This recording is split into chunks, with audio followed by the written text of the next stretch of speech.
September 17th, 1965. 9:47 a.m. FBI Field Office, 201 East 69th Street. Ellsworth Bumpy Johnson walked through federal doors. No lawyer, no gun. Just him and a folded newspaper. Outside, 16 agents waited with arrest warrants signed by J. Edgar Hoover himself. The charges: racketeering, conspiracy, tax evasion, prison time 25 years minimum. Every mobster in New York knew one truth: you don't walk into the FBI. You run from them. You hide. You lawyer up and disappear to Miami or Cuba. But Bumpy Johnson wasn't every mobster. He signed the visitor log, handed his ID to the desk agent, waited. The agent made a phone call. His face went white. 2 hours later, Bumpy walked out, free, smiling. The warrants, gone. The case, dropped. 16 federal agents stood frozen on the sidewalk, watching the most wanted man in Harlem stroll past them like he owned the street. How does a black man in 1965 America walk into J. Edgar Hoover's trap and walk out untouched? 3 weeks earlier, Harlem was a powder keg with a lit fuse. Ellsworth Bumpy Johnson controlled everything north of 110th Street. Numbers rackets pulling in $30,000 weekly. Legitimate businesses, restaurants, nightclubs, laundromats, all under his protection. At 60 years old, Bumpy wasn't the muscle anymore. He was the strategist, the diplomat, the man who kept Harlem's underworld from eating itself alive. While the Italian mobs used violence and fear, Bumpy used intelligence. He knew every cop's badge number, every politician's mistress, every federal agent's gambling debt. He didn't just rule Harlem, he understood it down to the bone marrow. But 1965 wasn't kind to anyone. Malcolm X had been assassinated in February. The Voting Rights Act passed in August. Harlem was transforming from organized crime territory into a civil rights battleground. The FBI had files on every black leader, activist, and businessman who held power. Bumpy's name sat at the top of 3 separate federal investigations. Hoover called him the most dangerous Negro criminal in America. COINTELPRO operations had been watching his every move since 1964. Wiretaps recorded his conversations. Informants infiltrated his operations. The federal government wanted Bumpy Johnson gone. The timing wasn't coincidental. With Malcolm dead and Martin Luther King under surveillance, Hoover wanted all black power structures dismantled, criminal or legitimate. It didn't matter. Bumpy represented something Hoover couldn't tolerate: a black man with real influence. The director personally signed off on Operation Harlem Night. Target: Ellsworth Johnson. Objective: life imprisonment. Deadline: October 1st, 1965. Special Agent Vincent the Hammer Calabrese ran the New York FBI's Organized Crime Division.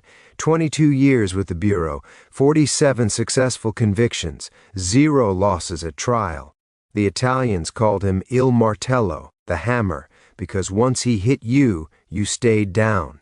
Calabrese had put away Lucky Luciano's lieutenants, Genevieve's family captains, and Colombo enforcers. His conviction rate was 94%. He didn't investigate crimes, he ended criminal careers. Hoover hand-picked Calabrese for Bumpy because the director wanted a spectacle, a public crucifixion. Calabrese had spent 8 months building the case. Tax documents proving Bumpy earned $400,000 unreported income between 1962 and 1964. Witness testimony from 6 former associates willing to testify. Bank records, property deeds, intercepted phone calls, 300 pages of evidence assembled in a manila folder marked Priority, Director's Orders. This wasn't a fishing expedition. This was an execution with paperwork. Calabrese had killed bigger men than Bumpy Johnson. He'd taken down syndicate bosses who controlled entire cities. He had 62 federal agents assigned to the case, unlimited resources, the full weight of the United States government behind him. His record was perfect: 47 wins, 0 defeats. On August 28th, Calabrese sent word through an informant. The message was simple: tell Johnson to run. Tell him we're coming. Tell him he has 72 hours before the warrants are issued. It was a taunt, a game. Calabrese knew Bumpy couldn't run. Running meant abandoning Harlem, and Harlem was everything. Calabrese's plan was suffocating in its simplicity. Flood Harlem with agents, cut off every escape route, issue the warrants simultaneously at dawn. Home, business, associates. Arrest Bumpy publicly on 135th Street during morning rush hour. Perp walk him in handcuffs past the Apollo Theater. Let every newspaper photographer capture the moment. Show Harlem their king in chains. Break the myth. September 17th started gray and cold. Rain threatened but never fell. At 6:00 a.m., 16 unmarked vehicles positioned themselves around Bumpy's known locations. 8 agents at his brownstone on 132nd Street. 4 at Red Rooster Restaurant. 4 outside his lawyer's office. Calabrese himself waited at the FBI field office with the arrest warrant in a leather briefcase. The warrant was 8 pages long, signed by a federal judge, countersigned by J. Edgar Hoover in his distinctive cramped handwriting. Bail was set at $500,000, intentionally impossible. The plan was to have Bumpy in custody by noon, arraignment by 3:00 p.m., front page of every newspaper by evening. At 8:15 a.m., surveillance reported Bumpy leaving his brownstone. Blue suit, gray fedora, alone. He walked 3 blocks to a phone booth at the corner of Lenox Avenue and 132nd, made 1 call, 30 seconds, hung up. At 8:47 a.m., a black Cadillac pulled up. Not his usual driver, unknown vehicle. Bumpy got in the back seat. At 9:12 a.m., Calabrese received the call. Target heading south on 3rd Avenue, approaching Midtown. The agent sounded confused, wrong direction. Bumpy was supposed to be going to breakfast at Small's Paradise. This route made no sense. At 9:31 a.m., the Cadillac stopped at 201 East 69th Street. FBI headquarters. Bumpy stepped out. Paid the driver, $20 bill. The driver didn't wait for change, just accelerated away like the car was on fire. At 9:47 a.m., Bumpy Johnson walked through the front entrance. The lobby went silent. Federal employees stopped mid-conversation. A secretary dropped her coffee. The ceramic mug shattered against marble floor. Dark liquid spread like blood. 2 junior agents standing near the elevators reached for weapons they weren't carrying. This was headquarters, not the street. Bumpy walked to the reception desk like he was checking into a hotel. The desk agent was 24, fresh from Quantico, Vietnamese combat vet who'd seen bodies stacked like firewood in Da Nang. His hand trembled, reaching for the phone. "Ellsworth Johnson," Bumpy said. His voice was leather and gravel. "I have an appointment with Special Agent Calabrese." No appointment existed. No appointment was scheduled. Every agent in that lobby knew what this was: a man walking into the lion's mouth. Suicide by federal government. At 9:52 a.m., Calabrese came downstairs. His face was stone. He held the arrest warrant in his right hand. Behind him, 4 senior agents, all armed, all watching. "Mr. Johnson," Calabrese said, the words tasted like ash, "you're under arrest for—" "I know what I'm under arrest for." Bumpy unfolded the newspaper he'd been carrying. The New York Times, September 17th edition. He turned to page 6, pointed to a headline, "Communist Infiltration of Negro Movement Suspected, FBI Reports." He handed the paper to Calabrese. "You should read the whole article, Agent. Fascinating stuff. Mentions names, dates, operations." Calabrese didn't read it. He knew what it said. Everyone in that building knew. "Second floor conference room," Calabrese said. "Now." They walked to the elevator. No handcuffs, no Miranda rights. Just 6 men entering an elevator built for 12. The doors closed. The fluorescent light buzzed like a dying wasp. Nobody spoke. The elevator climbed. Second floor. Ding. Conference room 2B. Gray walls, metal table, 6 chairs, one window overlooking 69th Street. Calabrese closed the door, locked it, sat down across from Bumpy. The 4 other agents remained standing, 2 by the door, 2 by the window. Silence. 1 minute passed. 2, 3. The room held its breath. What Calabrese didn't know was that Bumpy had been building his own case for 8 months. While the FBI investigated Bumpy's finances, Bumpy investigated the FBI. While they wiretapped his phones, he documented their operations. Every COINTELPRO target in Harlem, every illegal surveillance operation, every falsified report filed to justify warrants, every constitutional violation committed in the name of national security. Bumpy Johnson had been a criminal for 40 years. He knew how investigations worked. He knew paper trails. He knew leverage. 3 months earlier, June 14th, one of Calabrese's junior agents got drunk at Lenox Lounge, talked too much, mentioned Operation Harlem Night, mentioned the director's personal involvement, mentioned illegal wiretaps authorized without judicial warrants. The bartender, on Bumpy's payroll for 6 years, remembered every word, wrote it down. 2 months earlier, July 9th, Bumpy's lawyer obtained sealed court documents through a sympathetic clerk. Documents showing the FBI had been conducting surveillance on 17 civil rights organizations in Harlem. Churches, community centers, legitimate businesses, all without legal authorization, all signed off by Calabrese. 1 month earlier, August 22nd, Bumpy met with a journalist from the Washington Post, handed him a manila folder, 200 pages, names, dates, operations, proof that the FBI was running illegal surveillance programs against Black Americans. The journalist verified 3 independent sources, started drafting the article. Publication date, October 15th, 1965.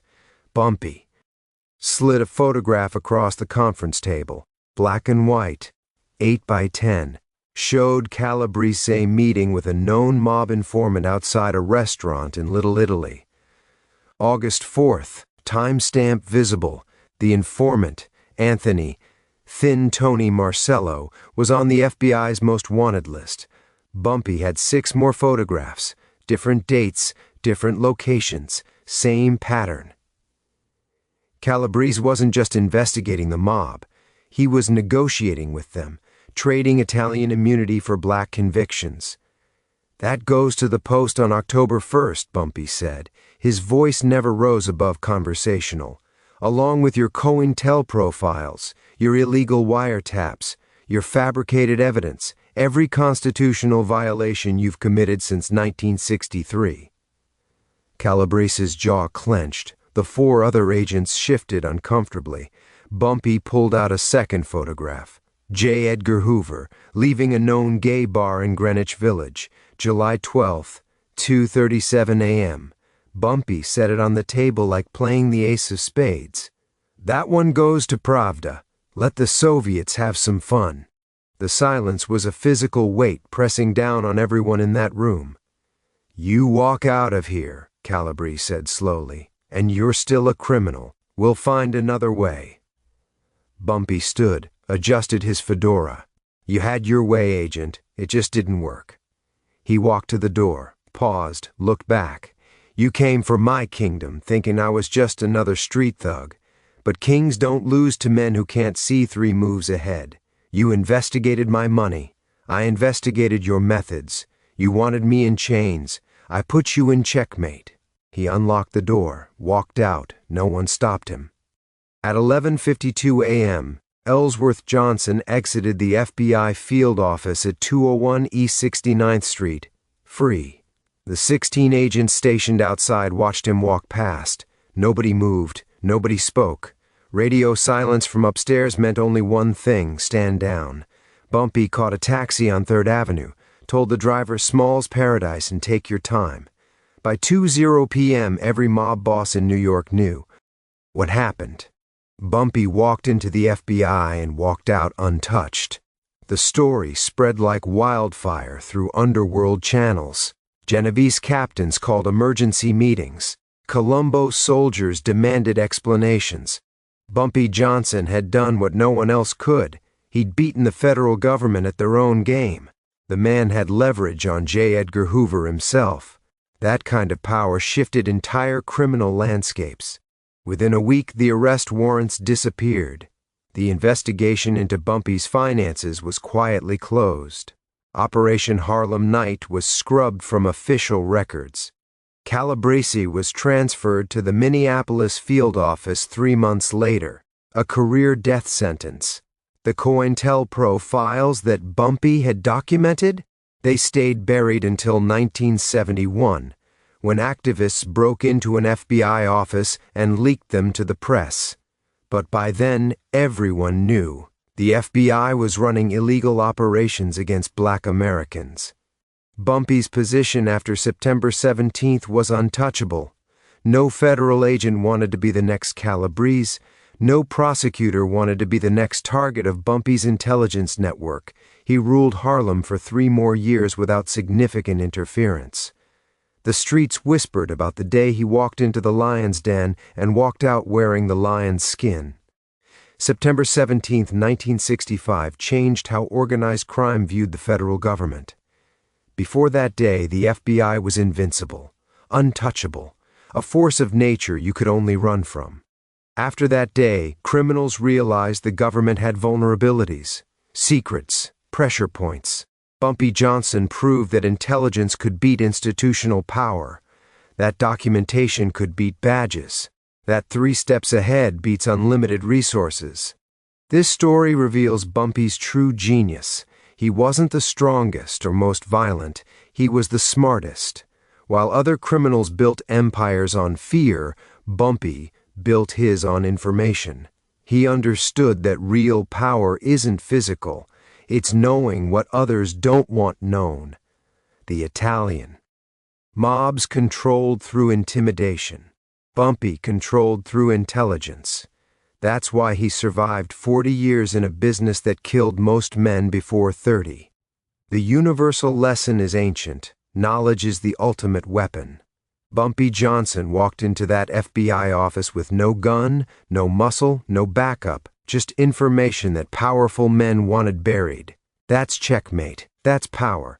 Real power isn't about guns or money or territory. It's about knowing exactly which thread to pull to unravel everything. If this story showed you why Bumpy Johnson was the most dangerous man J. Edgar Hoover ever faced, hit subscribe. Drop a like if you respect the 3 moves ahead mindset. Comment below, would you have walked into the FBI that day or run?